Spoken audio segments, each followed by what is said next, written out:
अस्सलामुअलैकुम स्टूडेंट्स। तो chapter number 1 हमारा कंप्लीट हो गया। उसमें हमने तमाम चीज़ों को कवर किया, तमाम टॉपिक्स कवर किए, तमाम एग्जाम्पल्स और तमाम न्यूमेरिकल्स जो टॉपिक्स से रिलेटेड थे उसके साथ साथ ही हमने कवर किए। और एंड पे मैंने आपको इम्पॉर्टेंट शॉर्ट क्वेश्चंस भी बताए कि फ़र्स्ट चैप्टर में जो इम्पॉर्टेंट शॉर्ट क्वेश्चंस हैं एक्सरसाइज के वो कौन कौन से हैं। उसके बाद आज हम स्टार्ट करने जा रहे हैं चैप्टर नंबर 3। चैप्टर का नाम है गैसेस।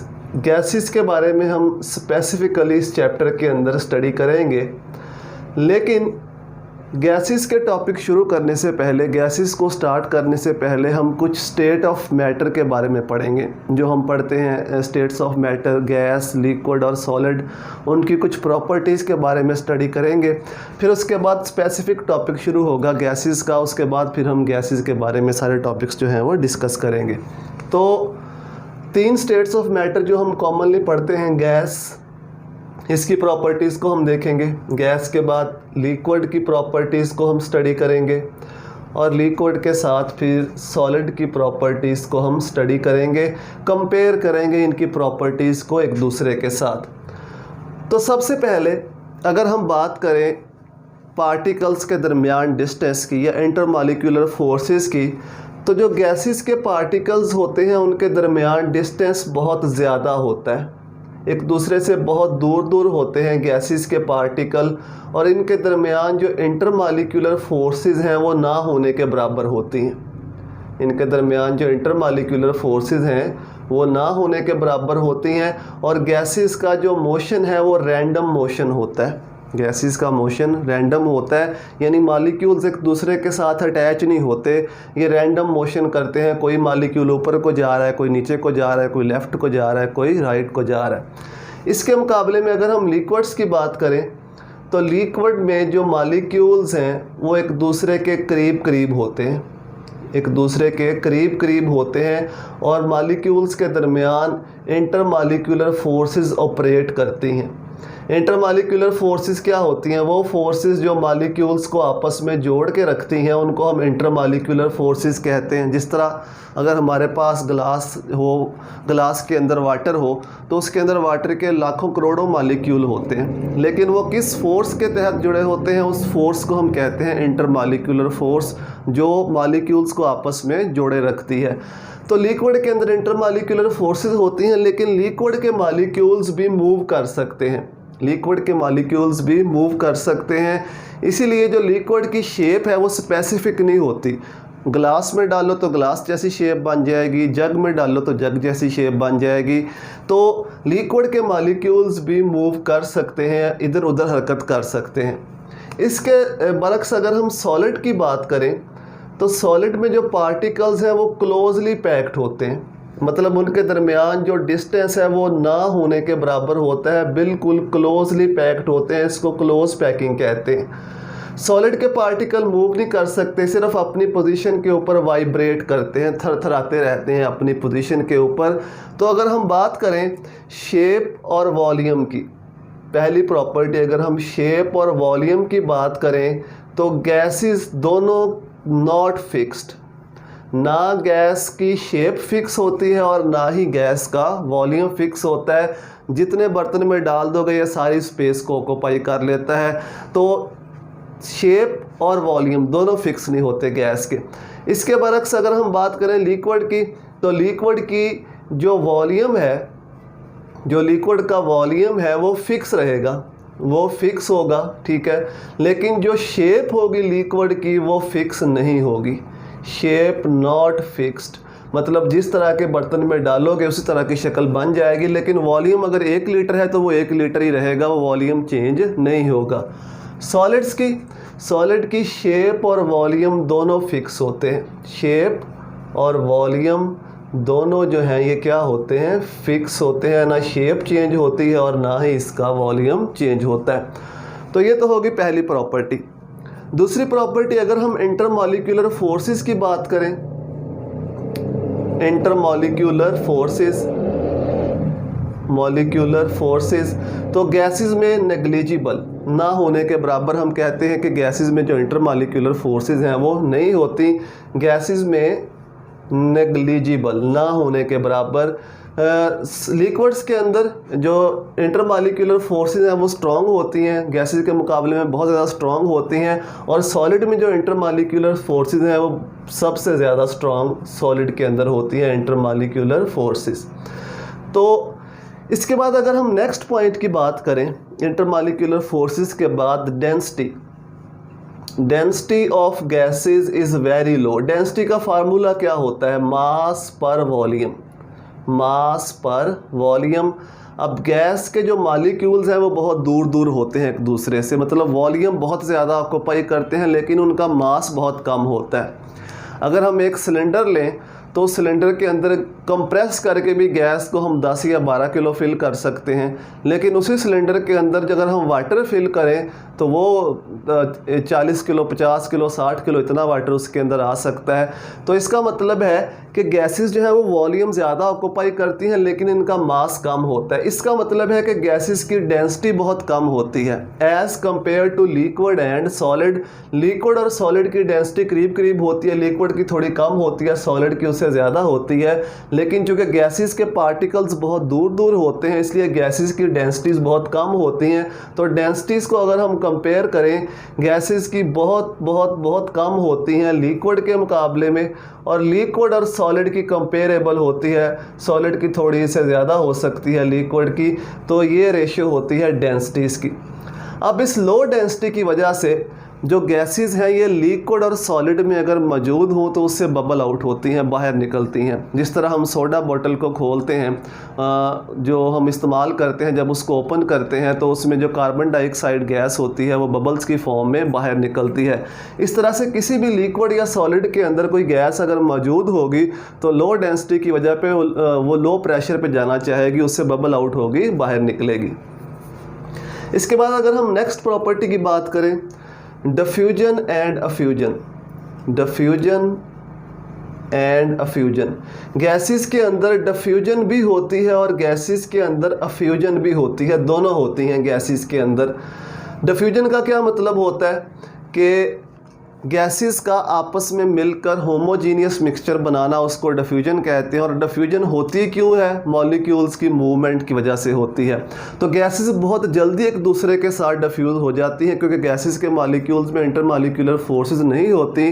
तो गैसेस को जब हम मिलाते हैं बहुत जल्दी फ़ौरन मिलके वो होमोजीनियस मिक्सचर बना देती हैं। जिस तरह अगर हम किसी रूम के अंदर परफ्यूम स्प्रे करते हैं तो फ़ौरन जो पूरे रूम में उसकी खुशबू जो है वो फैल जाती है, इसको हम डिफ्यूजन कहते हैं। यानी गैसेस एक दूसरे के साथ मिक्स होती हैं। गैसेस अफ्यूज भी होती हैं। अफ्यूजन का क्या मतलब होता है?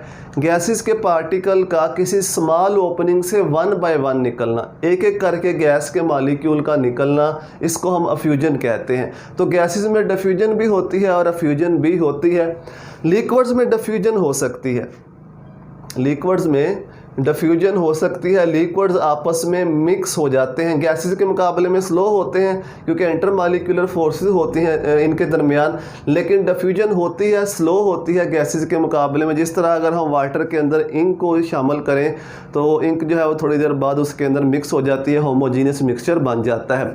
तो लिक्विड भी डिफ्यूज़ होते हैं लेकिन अफ्यूजन नहीं होती क्योंकि लिक्विड के मॉलिक्यूल्स के दरमियान इंटरमॉलिक्यूलर फोर्सेस होती हैं, 1 बाय 1 मॉलिक्यूल एस्केप नहीं कर सकते। सॉलिड्स के अंदर भी डिफ्यूजन होती है लेकिन नेग्लिजिबल होती है, हम उसको कहते हैं कि सॉलिड डिफ्यूज़ नहीं करते, बहुत स्लो डिफ्यूजन होती है। सॉलिड के जो पार्टिकल्स हैं वो इधर उधर मूव तो नहीं कर सकते लेकिन अपनी मेन पोजीशन के ऊपर वाइब्रेट करते हैं। और जो डिफ्यूजन होती है वो मॉलिक्यूल्स की मूवमेंट की वजह से होती है। बाद सॉलिड डिफ्यूज़ करते भी हैं, जिस तरह अगर आप ब्लैक बोर्ड के ऊपर चाक के साथ लिखें, कुछ दिनों के बाद उसे रेस करने की कोशिश करें तो वो कम्प्लीटली रेस नहीं होता, वो चाक जो है उस बोर्ड के अंदर डिफ्यूज़ कर चुका होता है। तो सॉलिड में भी डिफ्यूजन होती है लेकिन बहुत कम होती है, नेग्लिजिबल होती है as compare two liquids and gases. Solid में अफ्यूजन भी नहीं होती। तो गैसेस में डिफ्यूजन भी होती है, अफ्यूजन भी होती है। लिक्विड डिफ्यूज़ होते हैं, एक दूसरे में अफ्यूज़ नहीं हो सकते। सॉलिड भी डिफ्यूज़ हो सकते हैं लेकिन बहुत कम होते हैं और अफ्यूजन भी सॉलिड्स के अंदर नहीं होती। इसके बाद अगर हम नेक्स्ट प्रॉपर्टी की बात करें, अब कुछ स्पेसिफिक प्रॉपर्टीज़ हैं जो गैसेस से रिलेटेड हैं, उनकी हम बात करते हैं। गैसेस जो हैं, गैसेस का प्रेशर किस वजह से होता है? Pressure of gas. जब गैस के मॉलिक्यूल किसी भी कंटेनर के अंदर मूव करते हैं, मैंने बताया गैसेस का जो मोशन है वो रैंडम होता है, यानी इंटरमॉलिक्यूलर फोर्सेस नहीं होती, रैंडमली मूव करते हैं। ये पार्टिकल्स एक दूसरे के साथ कोलाइड करते हैं, गैसेस के मॉलिक्यूल अपनी डायरेक्शन चेंज करते हैं और ये वाल्स के साथ भी टकराते हैं। जिस कंटेनर के अंदर हो उसकी दीवारों के साथ भी ये मॉलिक्यूल कोलाइड करते हैं। जब ये मॉलिक्यूल जाकर टकराते हैं दीवारों के साथ, ज़ोर लगाते हैं, पुश करते हैं, तो उसी को हम गैस का प्रेशर कहते हैं। तो जितना ये ज़्यादा ज़ोर से टकराएंगे गैस का प्रेशर भी उतना ही ज़्यादा होगा। लिक्विड के मॉलिक्यूल भी एक दूसरे से के साथ कोलाइड करते हैं और अपनी एनर्जी को चेंज करते रहते हैं। कोलिजन होता है, एनर्जीज जो है वो चेंज होती रहती हैं, लेकिन सॉलिड में ऐसा कुछ नहीं होता, कोलिजन नहीं होता, क्योंकि मॉलिक्यूल मूव ही नहीं करते, तो एनर्जी चेंजेस भी नहीं होती। तो गैस का प्रेशर किस वजह से होता है? जब गैस के मॉलिक्यूल कंटेनर की वाल्स के साथ टकराते हैं, स्ट्राइक करते हैं, तो उस वजह से गैस का प्रेशर बनता है। जितना ज़ोर से टकराएंगे गैस का प्रेशर भी उतना ही ज़्यादा होगा। एक और गैसेस की बहुत अहम प्रॉपर्टी है, गैसेस जो हैं वो कूलिंग प्रोड्यूस करती हैं। कंप्रेस्ड गैस को जब हम एक्सपेंड करते हैं, फैलाते हैं, तो गैसेस कूलिंग प्रोड्यूस करती हैं। Produce cooling on expansion. जब गैसेस को हम एक्सपेंड करते हैं, कंप्रेस्ड गैस का मतलब है जब गैस के ऊपर प्रेशर बहुत ज़्यादा होता है। ये सपोज एक गैस है कंप्रेस्ड फॉर्म में, मॉलिक्यूल्स करीब करीब हैं, प्रेशर बहुत ज़्यादा है, तो जब इस गैस को हम एक्सपेंड करते हैं, फैलाते हैं, गैस को लो प्रेशर पे लेके जाते हैं। सपोज यहाँ पर इस कंटेनर के अंदर गैस का जो प्रेशर है वो है 100 ATM, 100 एटमॉस्फेरिक प्रेशर, और बाहर पे जो बाहर प्रेशर है सिलेंडर के बाहर वो है 1 ATM। तो जब हम इस गैस को इस हाई प्रेशर से लो प्रेशर पे लेके जाएंगे तो गैस के मॉलिक्यूल कूल डाउन हो जाते हैं, ठंडे हो जाते हैं। ऐसा क्यों होता है? जॉल थॉमसन इफेक्ट क्यों होता है? एक्चुअली जब हम गैस को कंप्रेस करते हैं, बहुत ज़्यादा कंप्रेस्ड स्टेट में लेके जाते हैं, तो मॉलिक्यूल्स के दरमियान अट्रैक्टिव फोर्सेस आ जाती हैं। मॉलिक्यूल्स एक दूसरे को अट्रैक्ट करना शुरू कर देते हैं। तो जब इसको हम लो प्रेशर पे लेके जाएंगे, मॉलिक्यूल्स एक दूसरे से दूर जाएंगे, दूर भागेंगे एक दूसरे से, तो उस दूर भागने के दौरान इन फोर्सेस ने टूटना है, इन फोर्सेस ने ख़त्म होना है। वो फोर्सेस कैसे ख़त्म होंगी? ये मॉलिक्यूल्स अपनी ही एनर्जी को यूज़ करते हुए, अपनी ही हीट को यूज़ करते हुए इन फोर्सेस को ख़त्म करते हैं। जब मॉलिक्यूल अपनी एनर्जी लूज़ करते हैं, अपनी हीट कम करते हैं, तो जो मॉलिक्यूल्स हैं उनका टेम्परेचर कम हो जाता है। यही रूल अप्लाई होता है रेफ्रिजरेटर्स के अंदर, जहाँ पे कंप्रेसर जो है वो गैस को कंप्रेस करता है। वो compressed gas, highly compressed gas जैसे ही एक्सपेंड होती है, नालियों से बाहर निकलती है, तो मॉलिक्यूल्स कूल डाउन हो जाते हैं। जब बार बार यही प्रोसेस रिपीट होता रहता है तो गैस काफ़ी हद तक काफ़ी ज़्यादा कूल डाउन हो जाती है। इसको हम कहते हैं जॉल थॉमसन इफेक्ट। तो यही वजह है कि जब हम कंप्रेस्ड गैस को लो प्रेशर रीजन पे लेके जाते हैं तो गैस जो है वो कूलिंग प्रोड्यूस करती है। इसी से रिलेटेड एक और प्रॉपर्टी कंप्रेसिबिलिटी। गैसेस को हम इजीली कंप्रेस भी कर सकते हैं, दबा भी सकते हैं, प्रेशर भी अप्लाई कर सकते हैं। क्यों? क्योंकि गैसेस के मॉलिक्यूल बहुत दूर दूर होते हैं, डिस्टेंस बहुत ज़्यादा होता है। प्रेशर बढ़ाएंगे तो वॉल्यूम कम होता जाएगा, गैस के जो मॉलिक्यूल्स हैं वो एक दूसरे के करीब करीब आते जाएंगे। तो गैसेस को काफ़ी हद तक कंप्रेस भी किया जा सकता है, दबाया भी जा सकता है। इसके मुकाबले में लिक्विड और सॉलिड्स भी कंप्रेसिबल होते हैं, लेकिन टू ए लिटिल एक्सटेंट, बहुत कम हद तक ये कंप्रेसिबल होते हैं। इसलिए हम कहते हैं कि लिक्विड और सॉलिड्स की जो कंप्रेसिबिलिटी है वो नेग्लिजिबल है। और एक लास्ट पॉइंट जो इस चैप्टर में बार बार इस्तेमाल होगा, बार बार आएगा, जो काइनेटिक एनर्जी है वो टेम्परेचर के डायरेक्टली प्रोपोर्शनल होती है। काइनेटिक एनर्जी गैस की या लिक्विड की वो टेम्परेचर के डायरेक्टली प्रोपोर्शनल होती है। और काइनेटिक एनर्जी किसके डायरेक्टली प्रोपोर्शनल होती है? मोशन ऑफ मॉलिक्यूल्स के। जितना मॉलिक्यूल्स का मोशन ज़्यादा होगा उतनी ही काइनेटिक एनर्जी ज़्यादा होगी, और जितनी काइनेटिक एनर्जी ज़्यादा होगी उतना ही इफेक्ट टेम्परेचर के ऊपर भी होगा।